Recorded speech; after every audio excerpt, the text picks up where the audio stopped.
Hi guys, welcome to Pavement Structural Design. This course is an introduction to various pavement design methods for rigid and flexible pavement, including mechanistic, empirical, and empirical mechanistic pavement design methods. My name is Rufaro Bakasa. I'll be presenting this course. I hold a Bachelor in Engineering for Civil, and I'm currently doing my Master's in Geotechnical Engineering. Okay, without any further ado, let's get into it.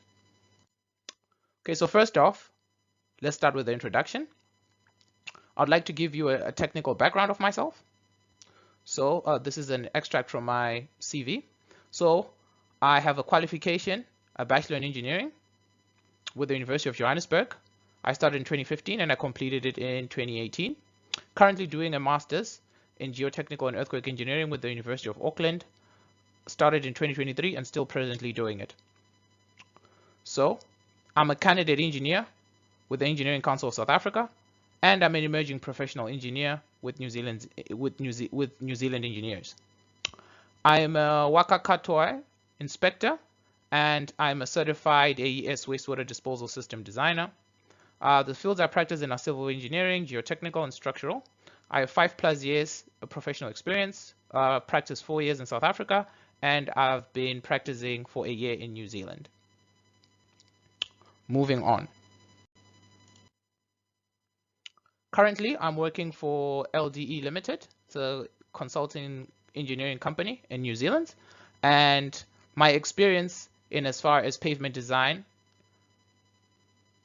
can be shown on the slide. So I've worked on various subdivision accessways in Hastings, Napier, which is a region in the east coast of New Zealand. So I've worked with horizontal and vertical alignment. I've been doing CAD drafting and 3D modeling, pavement design, the earthworks, responding to RFIs, and culvert design. I went deep into pavement design when I did a design for Fonterra Brands for Gisborne. So that's the store that has a lot of supermarkets. So I needed to design a pavement for them to allow their trucks to be able to deliver groceries to one of their cool stores in Gisborne. So this is when I dived into pavement design and various pavement design methods. That's when I got introduced to the mechanistic design methodology, because I was only familiar with the empirical design methodology, but we'll touch into that as we go into the course.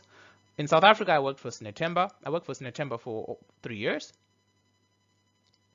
So when I was working for Snetemba, one of the projects I did was a road for Ikala at TVET for Nonesi campus in the Eastern Cape, those who are familiar with the Eastern Cape in South Africa.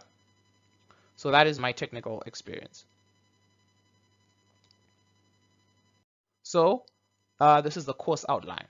So first we'll look at pavement structures, then we'll look at different design methods, then we'll look at the ASHO road test, then we'll look at rigid and flexible pavement structural design, then we'll look at the empirical pavement design, then we'll look at the rigid and flexible pavement empirical design examples, then we'll look at rigid and flexible mechanistic design models, then we'll look at the typical failure criteria, an example of the failure criteria if a pavement is going to fail, and then we'll look at the mechanistic and empirical pavement design methodology.